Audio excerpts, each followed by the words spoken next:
किसान भाइयों नमस्कार, स्वागत है आपका कृषि समाचारों के आज के इस अंक में। आइए सबसे पहले नजर डालते हैं प्रमुख सुर्खियों पर। 60 वर्ष से ऊपर के किसानों को केंद्र सरकार का पेंशन तोहफा। अब किसान खरीद सकेंगे केंद्र सरकार की किसी भी अधिसूचित कंपनी से बीज। किसानों को न्यूनतम राहत राशि 1,500 रूपये देने के निर्देश जारी। प्रदेश में किसानों का नुकसान 60 अरब तक होने का अनुमान। मनरेगा के जॉब कार्ड रखने वाले मजदूरों को रोजगार प्रशिक्षण। किसानों को बकाया बिजली बिल हो सकता है माफ। अब कृषि समाचार विस्तार से। केंद्र सरकार 60 वर्ष से अधिक उम्र के किसानों को 5,000 रूपये मासिक पेंशन देगी। इसके लिए योजना तैयार कर ली गई है। जल्द ही इस पर अमल शुरू हो जाएगा। केंद्रीय गृह मंत्री ने इस बात की घोषणा किसान महापंचायत को संबोधित करते हुए की। उन्होंने बताया कि मोदी सरकार ने किसानों को उनकी फसल बर्बादी का उचित मुआवजा देने की योजना पर कार्य शुरू कर दिया है। अब 33% नुकसान पर भी 1.5 गुना अधिक मुआवजा दिया जाएगा। सरकार ने किसानों को कृषि विभाग द्वारा दिए जाने वाले संकर बीजों के अनुदान को सीधे किसानों के बैंक खाते में स्थानांतरित करने के निर्णय लिया है। प्रमुख सचिव कृषि के अनुसार इस व्यवस्था के तहत किसान भारत सरकार की अधिसूचित किसी भी कंपनी से संकर बीज खरीदने के लिए स्वतंत्र होंगे। इस व्यवस्था के तहत अनुदान पाने के लिए किसानों का पंजीकरण 16 अप्रैल से शुरू किया जा चुका है। प्रदेश के सभी जनपदों में यह पंजीकरण अभियान 26 अप्रैल तक चलेगा। प्रदेश सरकार के प्रवक्ता ने बताया कि किसानों के मुख्य देयों की वसूली स्थगित करने व उत्पीड़नात्मक कार्रवाई के लिए किए जाने के निर्देश सभी जिलाधिकारियों को दिए जा चुके हैं। इसके साथ साथ ये भी कहा गया है कि कृषि क्षति के मामले में प्रत्येक किसान को कम से कम 1,500 रूपये की धनराशि प्रदान की जाएगी। मंडलायुक्तों को कृषि फसल बीमा योजना के माध्यम से किसानों को बीमा क्लेम दिलवाए जाने के विशेष प्रयास करने के निर्देश दिए गए हैं। बारिश और ओलावृष्टि से प्रभावित 33% या इससे अधिक की क्षति वाले 65 जनपदों में 6,000 करोड़ रुपए से अधिक की कृषि क्षति होने का अनुमान है। मुख्यमंत्री के अनुसार जिलाधिकारियों के नेतृत्व में राहत वितरण पूरी पारदर्शिता व सावधानी के साथ किए जाएंगे। इसमें किसी भी प्रकार की लापरवाही माफ नहीं की जाएगी। मनरेगा के तहत गांव के जो युवक मजदूरी कर कार्य कर रहे हैं, उन्हें किसी न किसी तरह का कौशल सिखलाए जाने की योजना तैयार की जा रही है। सरकार दीनदयाल उपाध्याय ग्रामीण कौशल योजना DDUGKY को मनरेगा के साथ जोड़ते हुए ये योजना शुरू कर रही है। इसमें वही युवा किसान जुड़ सकेंगे जिनके पास मनरेगा का जॉब कार्ड होगा और वे पिछले वित्तीय वर्ष में कम से कम 15 दिनों तक मनरेगा की मजदूरी कर चुके हों। मौसम की मार झेल रहे प्रदेश के किसानों को राज्य सरकार एक बड़ी राहत देने की तैयारी में है। आपदाग्रस्त जिलों में किसानों का बिजली बिल माफ करने का शासन गंभीरता से विचार कर रहा है। इस संकट की घड़ी में राज्य सरकार द्वारा किसानों के बिजली के बिल की माफी का ये फैसला वास्तव में एक सराहनीय कार्य सिद्ध होगा। किसान भाइयों, कृषि समाचारों के बाद आइए नजर डालते हैं प्रदेश की प्रमुख कृषि मंडियों के औसत भावों पर।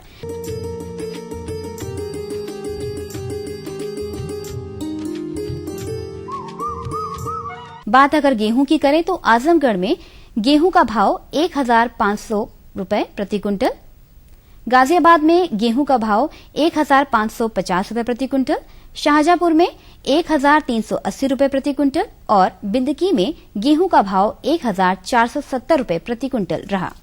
चना आजमगढ़ की मंडी में 4,200 रूपये प्रति क्विंटल, गाजियाबाद में 4,205 रूपये प्रति क्विंटल, शाहजहांपुर में 3,425 रूपये प्रति क्विंटल और बिंदकी में चने का भाव 3,945 रूपये प्रति क्विंटल बिका। बात अगर अरहर की करें तो आजमगढ़ की मंडी में अरहर 8,600 रूपये प्रति क्विंटल, गाजियाबाद में 5,500 रूपये प्रति क्विंटल, शाहजहांपुर में 5,100 रूपये प्रति क्विंटल और बिंदकी में 4,585 रूपये प्रति क्विंटल के भाव बिका। बात अगर चावल की करें तो आजमगढ़ की मंडी में चावल 2,100 रूपये प्रति क्विंटल, गाजियाबाद में 4,610 रूपये प्रति क्विंटल, शाहजहांपुर में 2,070 रूपये प्रति क्विंटल और बिंदकी में 2,085 रूपये प्रति क्विंटल बिका।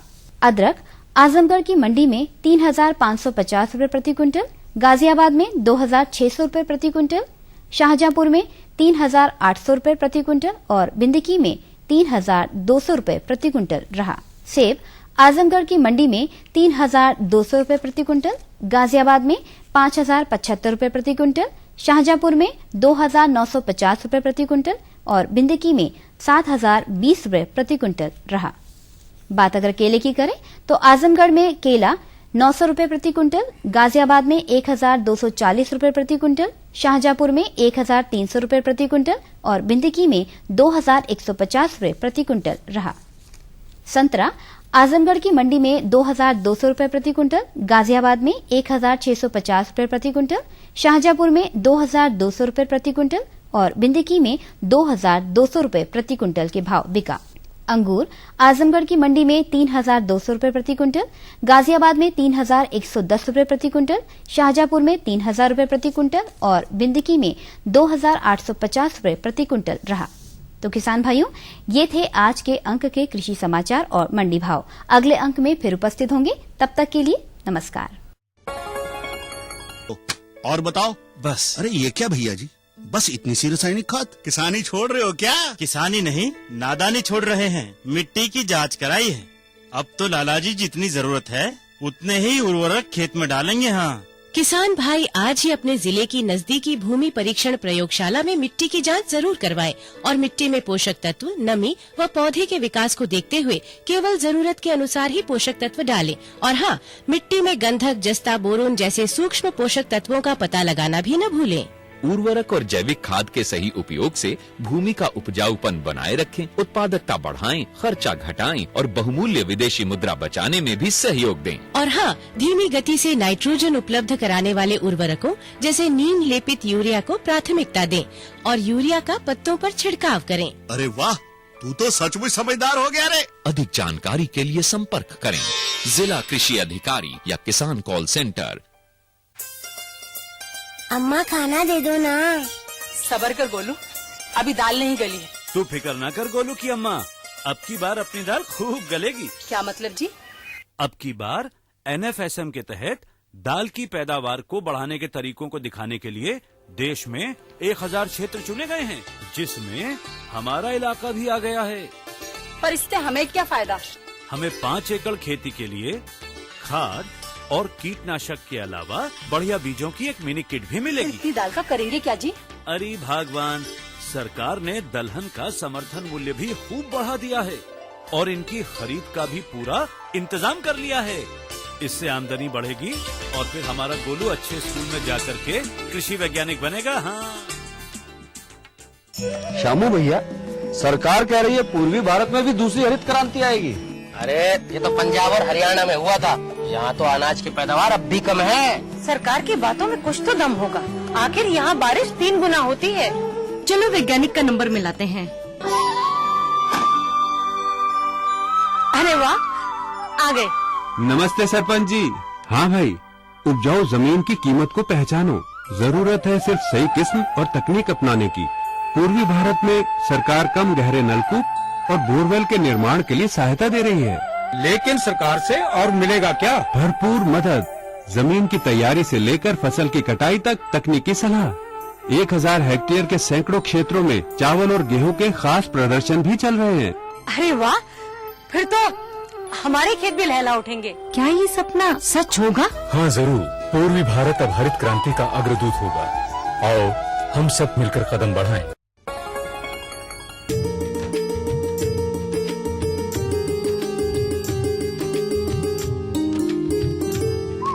कृषि समाचार के बाद कृषि दर्शन के सजीव फोन इन कार्यक्रम में आप सभी का स्वागत है। बहनों भाइयों, अपने इस कार्यक्रम के दौरान हम कोई समसामयिक विषय लेते हैं और उस विषय से संबंधित आपकी जिज्ञासाओं एवं प्रश्नों का समाधान अपने एक विशेषज्ञ के माध्यम से कराते हैं। तो आज के हमारे सजीव फोन इन कार्यक्रम का विषय है दलहनी फसलों में सामयिक कार्य, और इस विषय पर जानकारी देने के लिए आज हमारे बीच में उपस्थित हैं भारतीय दलहन अनुसंधान संस्थान कानपुर के प्रधान वैज्ञानिक डॉक्टर सुशील कुमार सिंह जी। डॉक्टर साहब, आपका स्वागत है।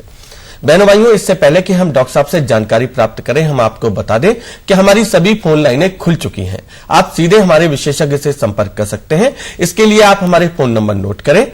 हमारे फोन नंबर है 0522-22-88-698। दूसरा नंबर है 0522-22-5756। एक टोल फ्री नंबर भी नोट कर लें, 1800-180-5233। बहनों भाइयों, जब भी आप हमें फोन करें तो अपनी टीवी की आवाज जरूर धीमी कर लें ताकि आपकी आवाज हम तक स्पष्ट रूप से पहुंच सके। तो आइए रुख करते हैं अपने विषय की ओर और जानकारी प्राप्त करते हैं दलहनी फसलों में सामयिक कार्य के बारे में। डॉक्टर साहब, सबसे पहले हम ये जानना चाहते हैं इस समय हमारी दलहनी फसलों की हमारे खेतों में क्या स्थिति है? देखिए, ऐसा है सुनील जी की जो दलहनी फसलें हैं, विशेष करके जायद और ग्रीष्म ऋतु की, उसमें दो दलहनी फसलें आती है, मूंग और उड़द। मूंग का पहला स्थान है, उड़द का दूसरा स्थान है, क्योंकि गर्मी में जो है मूंग की जो पैदावार है वो उड़द की तुलना में ज्यादा होती है, क्योंकि उड़द की जो प्रजातियां हैं वो 50 दिन से लेकर के 60 दिन की हैं। उड़द की जो प्रजातियां हैं वो लगभग 75 से लेकर के 90 दिन की हैं। तो कभी कभी गर्मी में ज्यादा प्रभाव पड़ता है, बरसात से प्रतियोगिता हो जाती है। तो गर्मी के दिनों में मूंग को हम लोगों ने नंबर 1 फसल, विशेष करके जो हमारा धान और गेहूं फसल प्रणाली है इस प्रदेश में, और ज्यादा है क्योंकि जमीनें अब सीमित रह गई हैं, तो लोग बड़ी मात्रा में या बड़े क्षेत्रफल में अरहर या अन्य दलहनी फसलों की खेती नहीं कर पा रहे हैं। तो चूंकि दलहनी फसलों का समायोजन किसी भी फसल प्रणाली में एक दृष्टि से होता है कि जो जमीन की स्वास्थ्य की बात आती है कि अगर दलहनी फसलें साल भर में किसी न किसी रूप में अगर खेत में जाती हैं तो जमीन की जो उर्वरा शक्ति है वो बरकरार रहती है, मेंटेन रहती है। इसलिए धान और गेहूं फसल प्रणाली में अल्पकालिक जो मूंग इसलिए विकसित किया जा रहा है कि दोनों चीजें बहुत जरूरी हैं, धान और गेहूं, लेकिन हमको दाल भी पैदा कर लें, साथ ही साथ उससे पोषण सुरक्षा सुनिश्चित हो जाएगी, साथ ही साथ जो जमीन की उर्वरा शक्ति भी अच्छी बनी रहेगी। जी डॉक्टर साहब, एक दर्शक हमारे फोन लाइन पर हैं हरदोई से। हेलो। जी हाँ, है लाइन पर है। Hello hello. हाँ बोलिए। हाँ जी, क्या जानना चाहते हैं आप? जी हमें ये जानकारी चाहिए कि आप अपनी टीवी की आवाज धीमी कर लें, आपकी आवाज हम तक पहुंच नहीं पा रही है स्पष्ट रूप से। हेलो। हाँ जी, आप बताइए क्या जानना चाहते हैं? हेलो, ये जो अरहर का पौधा होता है, टेलीफोन लाइन में कुछ व्यवधान आ गया है, इस वजह से संपर्क कर दिया है। डॉक्टर साहब, जैसे कि आप बात कर रहे थे मूंग पहले नंबर, जी जी, तो मूंग की ही अगर बात करें तो मूंग में हमें किस तरह के सामयिक? देखिए, मूंग में जो है सामयिक कार्य की जो बात आती है, चूंकि मूंग को हम लोग 25 फरवरी से जब 15 मार्च तक की बात आती है तो उसको हम लोग शरदकालीन या जायद की बात करते हैं। वो फसलें जो है आलू के बाद, गन्ना के बाद, सरसों के कटाई के बाद होती है। लेकिन जो मैंने अभी बात की धान और गेहूं, चूंकि गेहूं फसल प्रणाली अप्रैल में तक जाती है, तो जो 15-20 अप्रैल तक किसान भाई मूंग की खेती किए हैं तो वो तो अभी जमाव की स्थिति में है। तो बात आती है कि उसमें एक तो पानी का प्रबंधन। अच्छा, अगर जो किसान भाई मार्च में बुआई कर लिए हैं सरसों के बाद, आलू के बाद, तो पहली बात तो यह है कि उसमें अब किसी प्रकार का उर्वरक का प्रयोग न करें, है ना जी। और परिस्थितियां ये हैं कि डॉक्टर साहब, एक हमारे दर्शक फोन लाइन पर हैं, नंद स्वरूप मिश्र जी बाराबंकी से। हेलो। हेलो। हेलो। हाँ नमस्ते सर। हाँ नमस्कार। मिश्रा, बाराबंकी गांव बसोली पड़ता है। जी अगर दाल है तभी ठीक हाल है। मैं जानना चाहता हूँ कि हमारे जो है उड़द में पहली सिंचाई हमने कर रखी, अभी हमको उसमें और क्या करने की आवश्यकता है जो और बढ़िया फसल हो सके? देखिए, आप बहुत अच्छा प्रश्न है।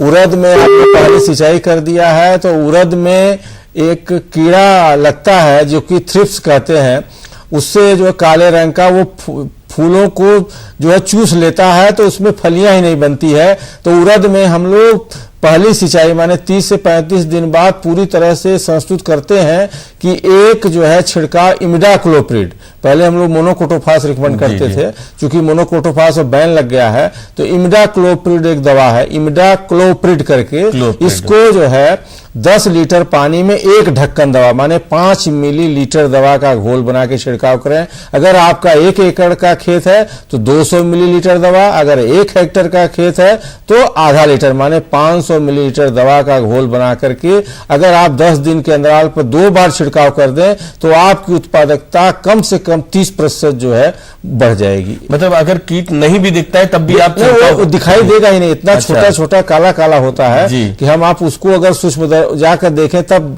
दिखाई देगा कि हजारों की संख्या में लगा हुआ है, फूलों को चूस रहा है, फूल झड़ रहे हैं, फूलों की संख्या कम होती जाएगी तो अपने आप फलियों की संख्या। कार्य डॉक्टर साहब पहली सिंचाई के बाद? बिल्कुल बिल्कुल, पहली सिंचाई के बाद, मतलब पहली सिंचाई मतलब 25-30 दिन बाद आप करेंगे। उसी के बाद जो फूलों की कलिकाएं बनती हैं, तो कलिकाओं की स्थिति में ही वो फूलों को जो है चूस जाता है, फूल झड़ जाते हैं। हमको आपको समझ नहीं आता, क्योंकि 10, 20, 25 फलियां तो बनी जाती हैं, लेकिन जहां 50 फली बननी चाहिए वहां 20-25 फली बनती है। तो पैदावार तो होगी ही होगी, लेकिन आप अगर कर लेते हैं तो कम से कम 25 से 30% अधिक प्रति इकाई क्षेत्रफल में उत्पादकता आप प्राप्त कर सकते हैं। डॉक्टर साहब, उन्नाव से हमारे एक दर्शक फोन लाइन पर है। हेलो हेलो, बोलिए। हाँ जी, बताइए क्या जानना चाहते हैं? सर हमारे